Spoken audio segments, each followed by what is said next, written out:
Assalamualaikum students. Today we are going to continue with the topic 7 Ages of Men by William Shakespeare. I will do the critical analysis of the poem today. At the very outset, this poem appears to be a running commentary on the various qualities, features, and roles that characterize each stage of a man's life. However, a deeper analysis into this poem reveals that through these stoic words, Shakespeare expresses his opinion into existential concepts such as free will and our meaning and purpose in life, which is the overarching theme of the poem. So, at the beginning of the poem, from the very beginning, we get the understanding from the 7 Ages of Men that it is a commentary on the various qualities and the features or the characteristics of the life, the way the human perform in different stages. That's decided like 7 stages of life. However, when we go into the deeper analysis of the poem, we understand that Shakespeare has an opinion about life, and in a very stoic stance. Stoic philosophy is given by Greeks, and they say that the human should not have any kind of emotional attachment to this world, and they should accept whatever is written for them, and they should perform accordingly. This is what Greek says, that we should not attach ourselves emotionally in any way into this world or worldly manners. What is happening in our life, it's all written and we should accept it. Now Shakespeare has the same opinion over here, and he says that our existence in this world is without any free will. There is no question of free will for human beings, and our meaning and our purpose is already decided, and this is what is the main theme of the poem.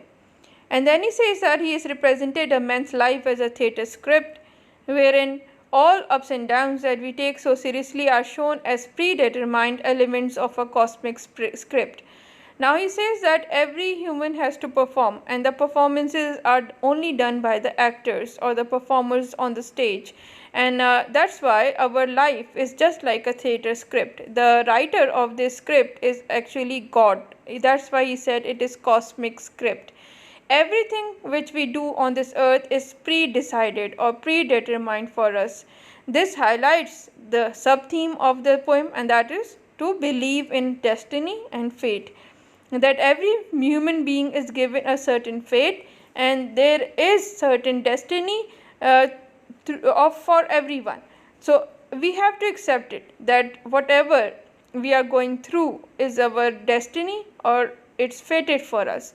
And it highlights the second point. Accentuating means highlighting the second point, that in this early domain or in this world, when we enter it, we have a certain responsibility already cut out for us. Cut out means an image, a fixed diagram, or let's say fixed ideas for us, and it is already has a certain shape, and that we just have to fit into that shape. And if we have to fit on it, or in this cutout responsibility, we have to act accordingly. That means we should be doing what is given to us. In that sense only we will fit out this cutout responsibility. And then it shows that from the day we are born till the day we are die, everything is cut out for us. So this is what he talks about in the poem, and makes a second theme of the poem as well, that we are predestined. Everything is predestined and everything is fated for us in this world.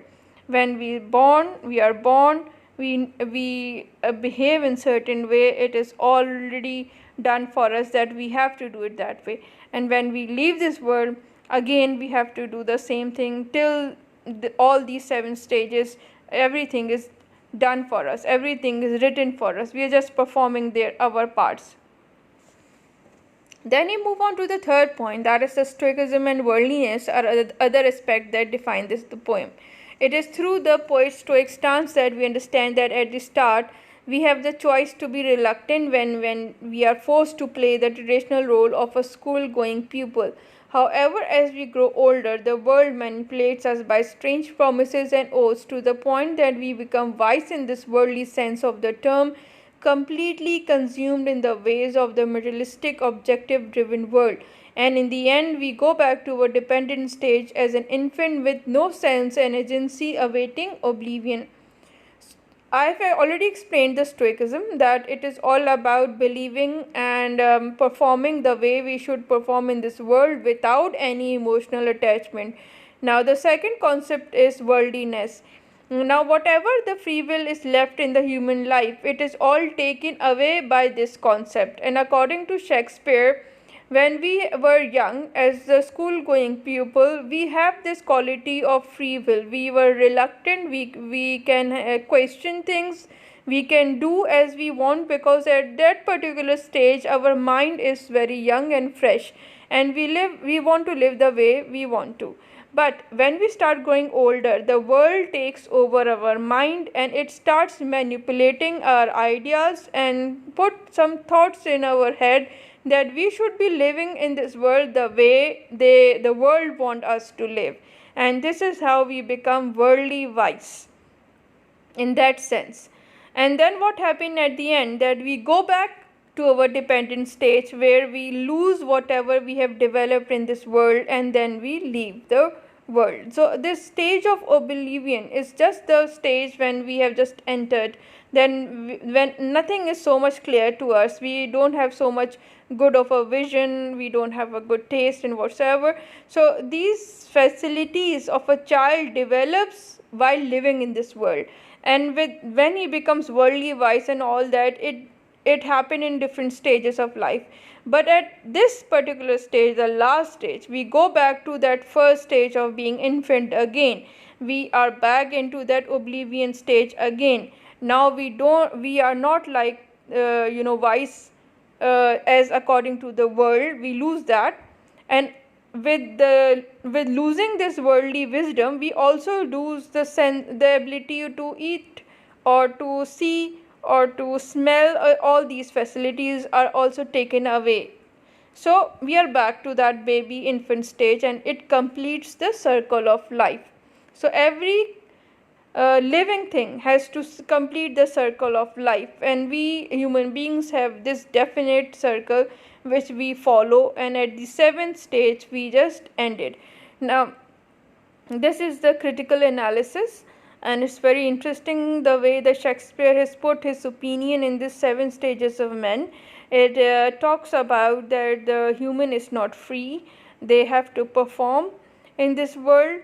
The performances are written by God, it's all cut out for us. We have to act accordingly, that we have fixed responsibilities in this world. All the good and the bad things are fated, and they are destined to happen in each one of our life. And then at the end he also points out, or in between the poem, that the world takes over the rest of the human being's mind. Whatever the free will is left is taken away by the worldly manners, and we become worldly wise. But it's the development of the life cycle, or the phenomena of the life cycle, that at the end we go back to that first stage and then we leave the world, and here our acting on this world ends and the stage closes for us. So this is how Shakespeare explains the human life in 7 stages. The poem is written in blank verse. It has rhythm, but it does not rhyme. The blank verse is a kind of a verse or poetry where there is no rhyming scheme in it, not rhyming scheme, rhyme here. You will definitely can make some rhyming scheme, but yes, the rhyming is not present, but yes, there is a rhythm. And blank verse has a quality that when you actually read it out, or when you just say it, it sounds like a speech. I want all of you to go into this word like blank verse and find it on web and see that what it explains about blank verse. Now this is for today. Thank you.